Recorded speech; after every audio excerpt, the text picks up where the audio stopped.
Thanks for checking out SYMFONI on YouTube. Please be sure to subscribe and like our videos for updates.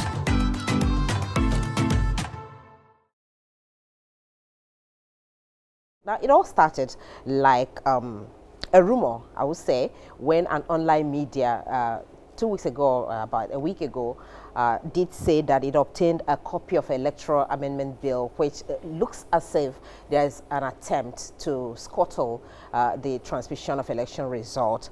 We do know that the leadership of the National Assembly, which was accused in that report, did deny that. But from what transpired at the House yesterday, we saw that instead of giving INEC that express power to transmit election results, there was a caveat saying it has to be subjected to taking permission or determination by the network connectivity by the NCC, and of course with approval from the National Assembly.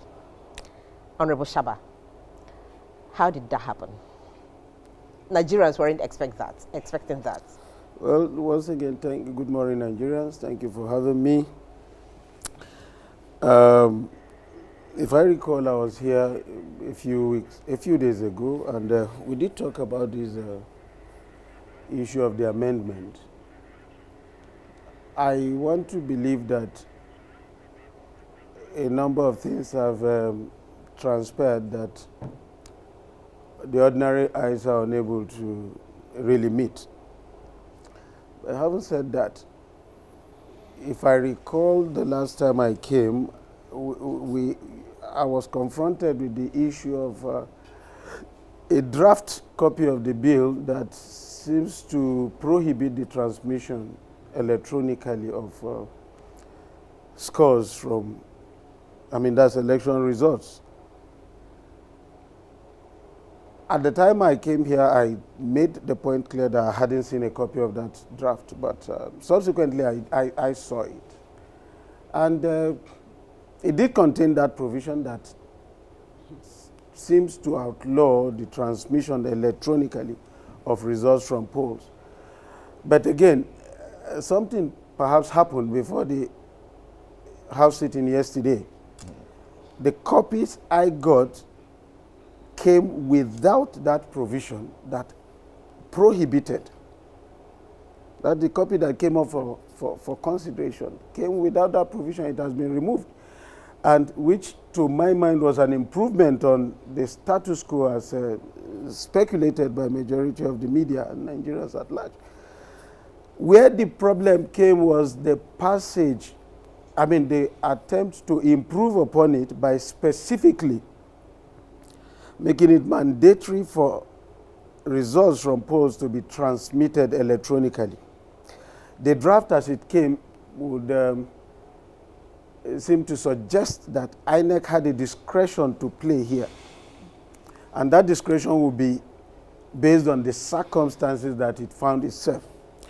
But I have this report from those who ought to know, tending towards the fact that INEC had made it categorically clear that they are in tandem with the wishes of those who wanted these things transmitted electronically.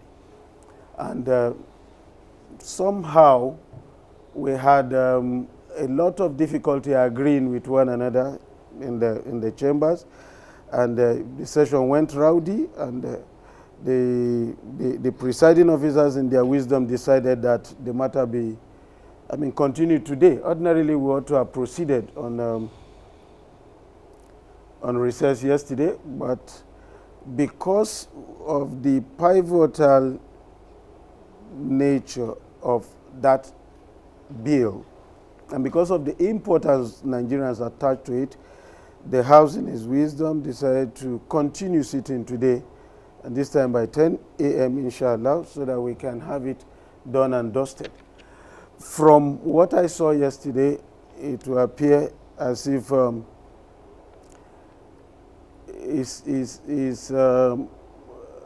those who are opposed to the issue of electronic transmission are very, very fortified in their trenches, while those who also want it done in accordance with in my view, the views of majority of Nigerians are also resolute that we will have it the way, the preferred way, and that is to do things electronically. And pointedly, where do you stand in that debate? Are you in for electronic as a person, as a lawmaker of the Federal Republic of Nigeria? Personally, I did express that view here. My preference is for electronic transmission because I think that we need to move forward. We need to move forward from the ways of doing things the analog and manual ways. Several other aspects of our national life have since taken the transmission route. Yeah. I do not think that this should be an exception. This is my view. It is without prejudice to what the parliament decides ultimately, on the subject. But personally, and I think this represents the views of a comfortable majority of my constituents, we are all out for electronic transmission. Let me say this, let me make this point clear. Sometimes there is this problem of having to maintain this delicate balance between sectional interest and national interest. A number of people have confused the two, and that, in my humble view, is why we're here right now. Otherwise, I don't think we should be going around in circles about this issue. Nigerians want to upgrade in line with international best practices, and I think those at the helm should do whatever it is that is possible to ensure that the wishes of majority of Nigerians is reflected in our collective decisions ultimately. So that, to me, is the position as it is now. All right, indeed, it's going to be a robust discussion as we are still expecting Senator Chukwuka Otazi to join us in the studio. We still have with us NLB of the Action Aid Nigeria. Of course, she is the country director of Action Aid Nigeria. We'll come to you to get your input, NLB, on this. But let's talk to the professor of law who is joining us on our virtual platform, precisely Zoom, Professor Yemi Oke of the University of Lagos. Good to know you're still there, Prof. Thank you very much for having me. Good morning, Nigerians, and first and foremost, let me appreciate. Very well, Prof. Let me put the question. There has been this debate over the legality or otherwise of the resolution of the Senate yesterday subjecting electronic voting and transmission of results to the approval of the NCC and, of course, the National Assembly.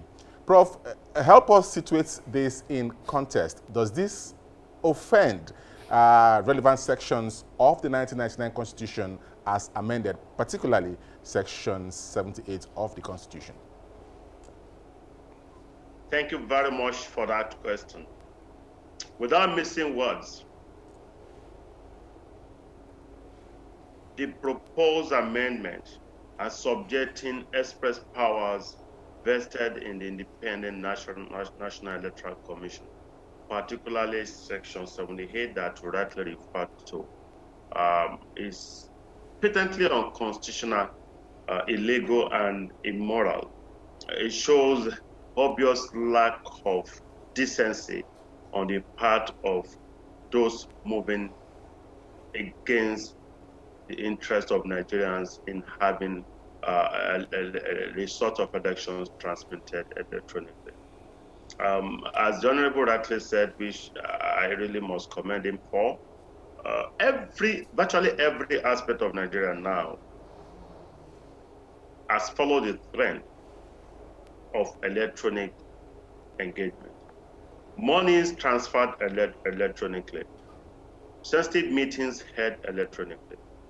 Even in our citadel of learning, particularly, let me use my university as an example, University of Lagos, we had sensitive elections, congregational elections conducted electronically, Senate election, election of the district elections conducted electronically. The law is clear. INEC cannot and should not share its powers with any agency or institution or the federal government. In this case, it is a sour taste in the mouth, even of the National Assembly, who are interested persons and entities to subject powers of an independent electoral commission, in this case INEC, to subtle scrutiny, overriding influence, needless meddling. Because if INEC that is supposed to conduct elections, to pretend elections into the National Assembly itself, is now being made subject to the powers of certain unprogressive elements who want INEC on its knees in terms of perhaps outcome of elections that probably won't favor their interests. That will not fly, because they need to first and foremost amend the constitution, which gives INEC that power to regulate, to conduct elections and regulate the conduct. Those are procedural issues for INEC. INEC decided to create such additional polling units without going through the National Assembly because it's mindful of its inherent powers under the Constitution. INEC could delineate constituencies in line with its powers. INEC could move materials, decide dates of election. INEC could decide mode of conducting election, including transmission of a result of such elections. That should not, under whatever guise, subject to the powers of the National Assembly. The National Assembly will be decent enough to distance itself from that because it's the player. The tail cannot start to wag the dog. If the National Assembly is not interested in regulating the referee, then the outcome of the match is better imagined than experienced. All right, Prof. It's aggressive. Yeah, you are. We shouldn't go that route. Yeah, you are a professor of law, and the people in question that voted against electronic transmission by INEC are also lawmakers in Nigeria, National Assembly, who were voted into power by the general public, who think they would do the needful. Could it be said that these senators do not know the provision of the section you're quoting of the Constitution, section 78 of the Constitution as amended, as regarding the powers of INEC as an independent electoral umpire? Or could it be said that they have been blinded by political interests? They've been blinded by parochial interest and sectional misguidance, as the Honorable rightly said. Otherwise, it's too elementary, even to non-law students, perhaps our 100-level law student, that any provision of the Act, including the Electoral Act, even as amended, that goes against the provision of the Constitution cannot stand and shall be void to the extent of its inconsistency. The amendment sought to be imposed, forced down the throats of Nigerians, is absolutely immoral and unconstitutional because it goes contrary, at reckless variance with Section 78 of the Constitution of the Federal Republic of Nigeria. And as I said, can the players now start to regulate the officiator, the referee? It's not done. Some people may read provisions of the law or the Constitution or any provision for that matter upside down for selfish interest. And I will hope they're not trying to test the will of Nigerians, because in its wisdom, the Constitution has provided for what the powers of INEC should be. And INEC has powers, inherent powers, to make regulations from time to time. Those are procedural issues. INEC will conduct the election and procedurally determine or decide how to convey the outcome of an election to further make it credible. But legislating against the intendment of INEC to conduct election and transmit the outcome electronically, with apologies, is barbaric. It's regressive. It's like going back to the pre-colonial era. Every nation on earth is moving forward. and certain elements, perhaps for whatever reasons, are trying to drive us backward. And that should not be acceptable. Unless, by magic, that section of the Constitution is first amended. Otherwise, all what they're doing at the National Assembly will amount to nullity, absolute nullity, and it will not stand. And I can assure you a lot of Nigerians will kick against it, lawyers will kick against it, conscientious Nigerians will kick against it, international community will kick against it, friends of Nigerians will kick against it, those who love Nigeria and desire the progress and success and unity of this country would obviously kick against it. And I'm one of them. All right, many thanks, Prof. But just still hang on, as we'll come back to you as we continue to engage in this conversation. Just to let our viewers know that we now have in the studio a member of the Nigerian Senate, Senator Chukwuka Otazi. He now joins us in the studio for this conversation. All right. Yeah, there it is. Let's now talk to INEC of Action in Nigeria. The civil society organizations have really been keen on these latest efforts to amend the Electoral Act. With what transpired yesterday at both chambers of the National Assembly, particularly the Senate where the bill was passed, what do you make of the developments? E-voting and transmission of results, were actually endorsed, but with some conditions, subjecting it to the approval of the NCC and, of course, the National Assembly with respect to network coverage. NLB, were you disappointed at what happened yesterday on the floor of the Senate? Thank you very much. I think yesterday, for me, was such a show of shame in a lot of ways. Maybe for the energy and for the way we followed up and for all the social mobilization, the kind of mobilization we did. And all this mobilization, is something that is unnecessary if people really worked. The first question I want to ask is, where were the 28 members of Senate that did not participate in the voting? They were not there. It's about accountability here. And when you are looking at that, like the professor said, the section 78 clearly provides, and I want to read it to see whether the debate was even necessary, all of the things that we have gone to do. It provides that the registration of voters and the conduct of elections shall be subject to the direction and supervision of the Independent National Electoral Commission. And then you go to the third schedule, where it charges, it says INEC has to organize, has the power to organize, undertake, and supervise all elections. The Constitution further provides that INEC operations shall not be subject to the direction of any other authority. This is very clear. The disappointment is, I'm happy that we still have some Nigerians, because we had a number of people who are on the other side who says electronic voting. It's like going back more than how many years ago, decades, we tried to equip INEC with electronic systems, upgrading. And this is where you want to go into digital economy. You want to digitalize your system. What you are saying is that we are leaving some people behind. And the process is leave no one behind.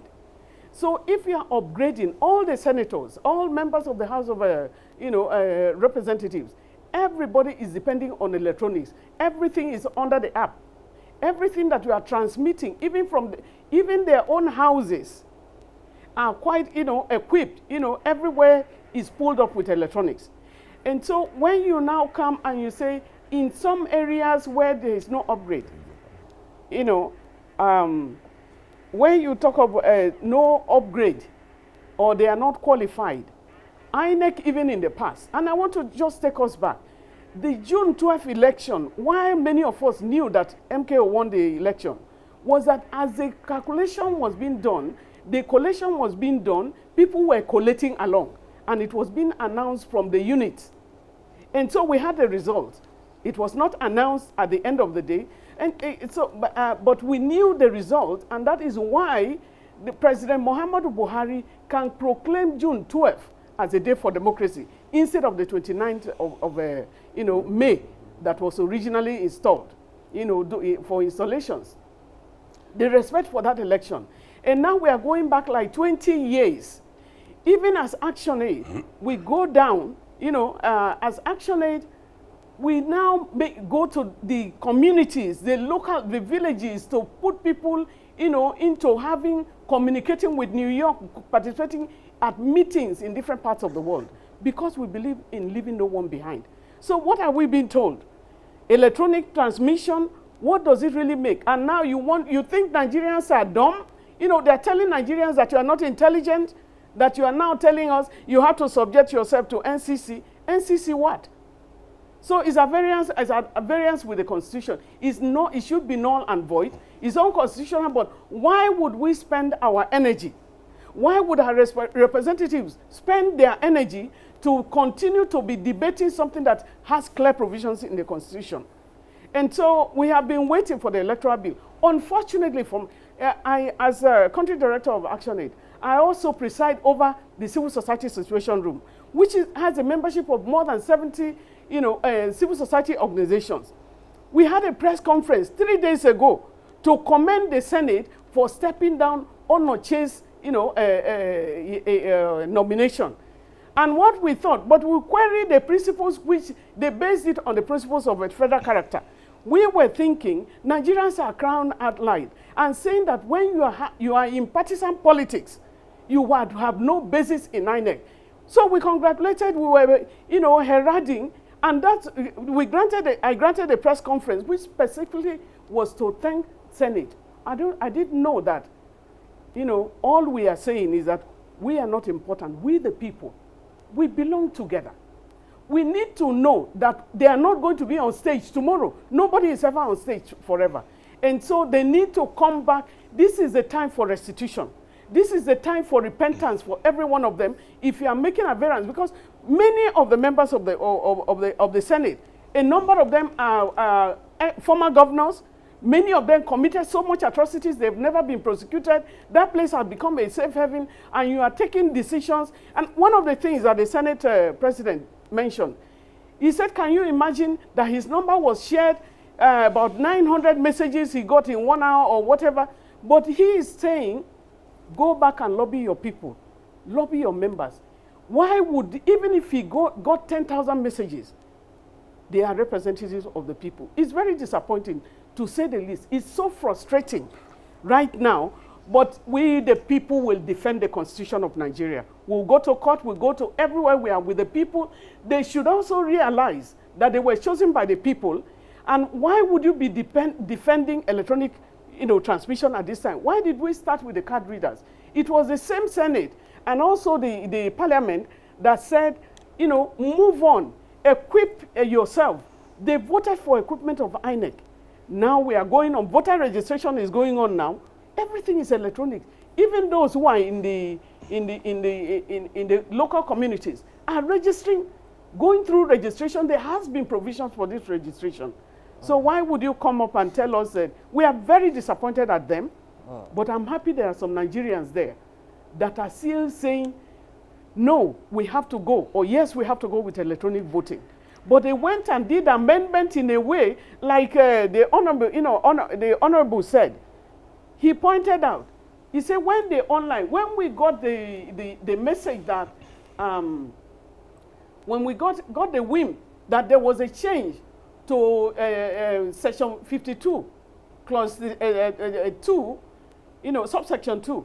When we got the winds that there was a change, and then he got to subsection 3, he did not see that amendment. He saw it later. But what was presented again yesterday was different. So who amended it? The committee worked tirelessly. Both houses worked tirelessly to come in contact with this thing. Who are those who are mismanaging it? It shows that they have a clear agenda. And unfortunately, that agenda is not for Nigerians. And we demand everything to be explicit. It should be open voting, and they should put cameras and let's know what our representatives are doing in the houses of, I'm so happy that at least the House of Representatives say, come back and talk to us. We are watching them. And every one of them is coming back to the community as well. All right, good thing we have a senator in the House who would be delving into this matter. Senator Chukwuka Otazi, welcome. He represents Enugu North Senatorial District at the Senate Upper Legislative Chamber. Now, Senator, let's get a view from you, or rather a sense of what transpired at the House yesterday, because NLB now said that there is an agenda that the senators are or seem to be pursuing.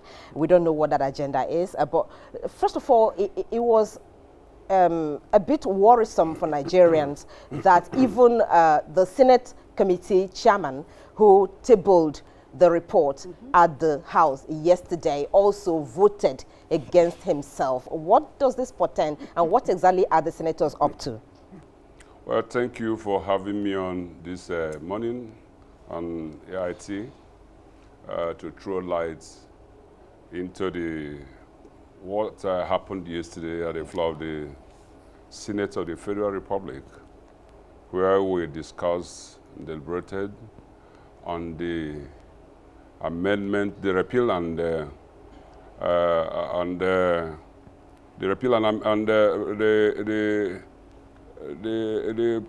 repeal and the amendment of the INEC law to accommodate new ideas Nigerians have about their elections in this country. And I can, listening to NOB speaking, I can see and I can feel her disappointment. You know, I can feel her pulse. I can understand the way he's agitated, not only him, but several other Nigerians. But I want to say this is politics. This is politics. In Nigeria here, you have many people from diverse background and experiences, you know, that come with such experiences and doesn't to the National Assembly. The duty of all the members in the National Assembly with them is to convince each other to agree with your own view, with the popular viewpoint. And at certain stages, you are going to put such viewpoints to vote. Somebody it is accepted in Parliament. You can, you know, hold opinion, do everything, say this or that. What matters most is where your vote lies. That's why people can hold you. You know, that you get out there and have said this in the past, have said this in the different fora and all that, does not count much. What counts much is at the end of the day, where is your vote? And that is why those of us in the minority decided and said that, look, this shouldn't be a voice vote. That people should sit down here and cast their votes so that you know where you stand on an issue. This may, because so many people have been hiding under this yes, eyes and nose to get away with that. We said, no, enough of that. That this piece of legislation is very, very important for Nigerians, you know, and for the electorate in coming elections. Anambra is just proposing to do the election on November 6th, you know, and we expected that if we have put paid to this bill, that INEC will be trying to test it in Anambra to see the efficacy of such a thing, the working of it. So this is just politics. So a lot of things happened yesterday, but yes, I want to tell Nigerians. Senator, actually, you know, voting, you know, as canvassed by yes, the minority in the Senate, actually, you know, happened yesterday, and Nigerians yes, were able to know those who voted for and against, you know, that section. But, you know, the voting pattern with regards to section 52, you know, 3, you know, of the bill shows that 52 of the senators from the ruling All Progressives Congress, you know, voted, you know, in favor of NCC and, of course, the National Assembly, yes, you know, determining network coverage of the bill, while 28 from the People's Democratic Party voted against. It clearly shows that, you know, the federal lawmakers in the red chambers voted along party lines. What's the place of national interest in all of this? Well, the issue of national interest in this issue it still has to be subjected from the viewpoints of ordinary lawmaker from the diverse parts of this country. And I want to tell Nigerians, and I want to be straight as saying this, that the reason for me interacting with my colleagues, it has to do with fears. It has to do, most of the things that happened, this has to border on fears. Fears of what exactly? The fear that, the electronic voting and transmission can be manipulated. That some people can stay one place or the other and hack into the system of INEC and change the results. They have fear, it borders on fear. And for me, canvassing and talking to my colleagues, and I showed them, look, if you can put billions of naira and dollars in an account, and the banks have managed it electronically with nobody getting into your account and getting things done, that I don't see why Nigeria cannot get a foolproof electronic voting equipment that the hackers and all the people, all the dissidents who want to get into will not have access to. Then let us move on. But most of them are afraid.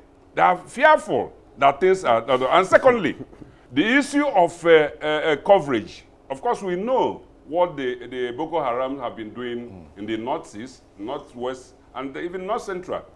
We know about that. That some in areas in Borno, the mass of communication companies have been destroyed. There are certain places where you cannot get access to a network. And I said this to them, that even in all parts of the country, you don't. So there are some remote villages where you don't have access. We don't have a network. That's correct. But the issue, the good thing about this is that, if you feed in, if you send the SMS on your phone where there is no service, when you migrate and move to area where you have coverage, there is a connection. So such messages are transmitted. And I would say so, but some people were still afraid.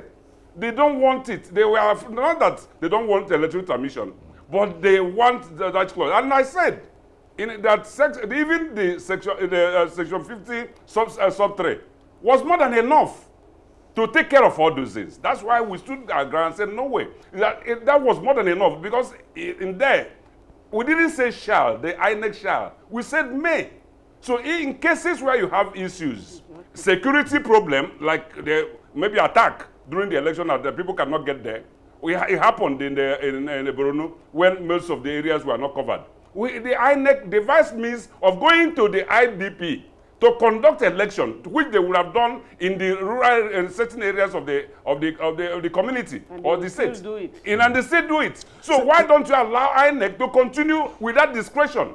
But majority were still afraid. And those of us who are in the opposition were able to tell them, look, you don't need to go and put the NCC and then National Assembly. And if you follow the debate of that yesterday, at a certain stage, I have to take up with the presiding officer and the chairman of the National Assembly during the process of clause by clause. I confronted him and said, look, there are lawyers in these chambers. It is the duty of lawyers in these chambers to guide those exactly, Senator. The House of Reps took a decision yesterday, yes, to invite the DG of NCC and of course the leadership of INEC to come to the House this morning to brief and of course guide the lawmakers before they go ahead to consider and pass the bill. Shouldn't the Senate have followed suit or told that path the House Sorry, took it's yesterday? unconstitutional to bring in even the NCC at all. Well, why should they come in? Well, what we want to say is that yes, it does appear that the House of Reps is trying to get it better, because for the committee, the Senate Committee on INEC, I know at several levels I've met them in session with the INEC chairman and other agents of INEC during their committee stage. So sufficiently they had interaction with them. Yeah. But the floor now, because if you want the floor to follow you, I think the House of Reps is getting it better, because they are now bringing this to come to the floor, so that people who are not members of the committee will listen to these professionals and be guided in taking the actions. That's where we didn't get that. We didn't do. But I want to tell you that several people in the several informed members of the Senate Committee on INEC had done exhaustively their job, trying to convince fellow members in that committee to what they do, because we have institutional memories in persons who have been there, who are ranking members, who have been there over the years, and who have been in this committee for over 12 years. Such people gave their job. But at the end of the day, you know, you have your say. You may not have your way. So this is just the issue. But I feel that we haven't get it. We haven't lost it, because the House of Reps is still going to do it. And at the end of everything we have done, we are still going to come for conferencing, so that areas where people think that the hell have been let loose will be accommodated, and we'll look at these issues and see how we can find solution to it. So we haven't. It is not. The finality is not yet there. We are still working towards that to get things done for ourselves. Yeah, working towards that, you would say. But we do also know what happened with the PIB at the conference report at the House yesterday. So many Nigerians are even bothered about conference as well. But let's get the Honorable here, who is in the House. You are inviting NCC and who again, INEC, to come and explain to you what you should do. Isn't that why public hearing was actually held, or is actually being held before any bill is passed at the House, to get the views of the people? So would I be right to say that if the constituent members of those lawmakers who voted against the transmission of election results by INEC also do not want that to happen during the public hearings? Well, you see, let me make this point very clear. Ene has alluded to the fact that even the invitation to INEC and the NCC is unconstitutional in having. NCC. I respectfully differ with her on that. I think in the course of lawmaking, the parliament does have the powers to invite people that aggregate opinions, whether expert opinions as the case may be. What they make with it may well define the constitutionality or otherwise of those opinions as aggregated. Having said that, the other issue raised respectfully by the senator is the issue of the fear of his colleagues, as it has to do with fear can be relative, no doubt. I mean, what the lion-hearted man can take is not what the others may be able to take. But with due respect, sir, I find it quite curious that in the course of all this consideration, nobody has alluded to the provisions of Section 46, 6B in the proposed bill. Personally, I went through it and I was just wondering if all the entire furrow was worth it. I don't have it offhand, but I can allude to what his provision seems to suggest. That provision seems to suggest that the computation, what is it called, the accreditation of voters can be transmitted. The scores of accredited voters can be transmitted electronically. And this brings to mind the question of the disparity between transmitting accredited voters' scores and transmitting the result. The difference between them is that between 6 and half a dozen. There are no differences because it's the same mechanism, it's the same vehicle that you're going to use to transmit accredited scores from the votes that you are also going to use to attain the transmission of results. So I think it is one area that we also must reconcile, curious as it is to me. And I want to beg of our people, particularly those of us that have been placed in a position of, it's a trust, if you ask me. God forbid, I stated here the last time that I was not going to answer questions on behalf of the Senate. Thank God the distinguished senator is here and he has thrown light on some of the things that went in there. But on the part of the House, we are doing what we can do. We're trying to see that as much as possible, the views of majority of Nigerians are carried upon. Otherwise, what took place at the House would have been a fait accompli yesterday.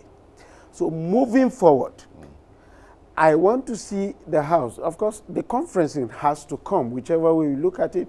I want to see the House look at a situation where even where they say there are infrastructural deficits, the only area, the only importance I see with inviting the NCC is how much area we can also bring under coverage so that holistically we can have these things done without, segmenting them. And let me reiterate what I said in the past on this program. INEC has, from reports reaching me, indicated its preparedness to have it done electronically. I don't think that subjecting it to NCC's view as a matter of law would be constitutional. I agree with that sentiment. NCC and co can only be encouraged to fast-track the process of building those infrastructural backbones that will lead us into having all the necessary areas covered for purposes of election, so that we can transmit every segment. If you look at it, the only aspect that is in dispute now as to whether we should transmit manually or electronically seems to be the result. And it's quite curious. If voting can be electronic, accreditation of voters can be electronic, I think by parity of reasoning, the computation of votes can also be electronic. I stand to be guided if the processes are different. All right. But I think they are one on the same vehicle, and let me reiterate, sir. We need to rise beyond primordial sentiment. This country needs to move forward. I'm saying all this thing without prejudice to what the majority ultimately will say, but these are my own humble views. All right, let's have NOB. Perhaps you should expatiate, further on why you think it's illegal for the House of Reps to invite the INEC chairman and, of course, DG of the NCC to brief them this morning on the way forward, as they proceed on. It's not, I'm not saying, okay, maybe let me pull that down. What I down? It's not illegal for them to go. As it's, if it's on the basis of the law, they have no basis. NCC has no basis. It's unconstitutional for them as passed yesterday. But looking at what Honorable has pointed out, yes, they are in charge of the infrastructures, isn't it? And so maybe accountability on their own side too, to where INEC is viewing that may be, impracticable in terms of, electronic voting or transmission or even voting, because we have issues in the conflict zones that is most unlikely that voting could happen the way it should happen ordinarily. And so they still have a role. So it's okay with the explanations now. And that's why we need to talk to Nigerians. With the explanations now, why you are bringing them, it's to be able to look at reasoning from both sides. But if it's in terms of infrastructure, they are in charge of infrastructure. And so let them come. But in saying that we should transmit, go back and do connections with NCC, we have already pulled that down. And I'm happy that we are bringing in this section 40 subsection B. 46, in the draft. 46, yes. 46, in the draft bill. I think our mind went to what we knew had changed between the report that was submitted by the committee and what was actually coming out to be passed. And so we are looking forward. We don't have a choice. As Nigerians, we give them the right. We don't have a choice but to look at them. And so our hope is in the discussion today at the House of Representatives, we're going back to the Senate because we already know who voted and who did not vote, or who said no and who said yes, and it should be practical. And we need to know that we are stakeholders in the Nigerian nation, and we are watching and looking at how we can move our nation forward. People are going going forward. We are thinking that even in terms of moving forward, the Nigerian Senate and also the House of Representatives should be talking about the ban of Twitter, to unban the Twitter, because we need all the social media handles, you know, to be able to promote what we need to. The world is going high tech. The world, we are advancing in technology, and now we are trying to move backward. Backward to what at this time in our lives? The civil society situation room is looking forward to what will happen today and what will happen, and we say we appreciate them for not going on the recess, you know, to look at the time. Nigerians are suffering. There is a lot of poverty. Before the coming of the administration of Muhammadu Buhari, a bag of rice was 8,000. Now a bag of rice is 30-something thousand. There is poverty in the land. There is unemployment in the land. There is a lot of issues. They are building barricades for themselves. In the future, the stage will not be safe for even their children, because as long as you cannot protect the so many Nigerians that are going into poverty. And this is an administration that says we want to pull people out of poverty. Where should we worry ourselves? This is the way out. Election is a tool for the ordinary Nigerian to choose their leaders. All right. Okay, so Professor Yemi Oke is still very much with us via our virtual platform. We thank you, Prof, for keeping faith and for holding forth for a while. Thank you for joining us. So let's get your view. Thank you.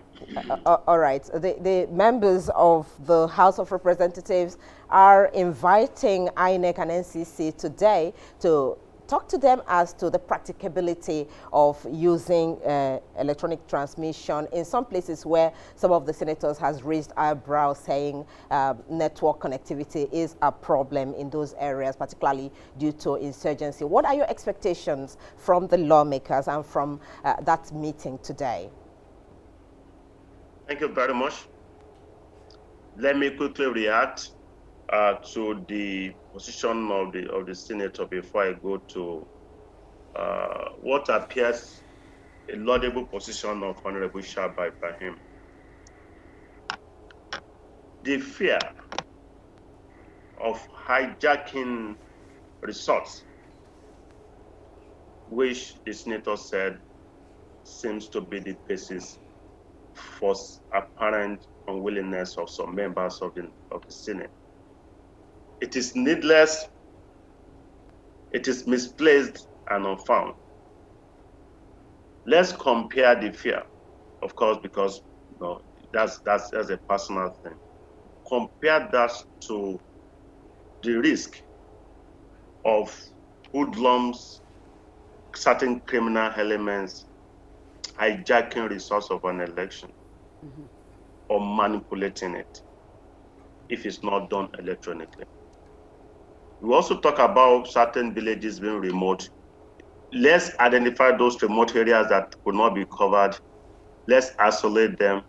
Let's give them the option. Of course, if you are doing accreditation by the machine, if that is not possible, then the incident form will be made available for you to take care of that. So you should have a backup for those areas or villages that are remote and cannot be captured electronically. So coming back to the question,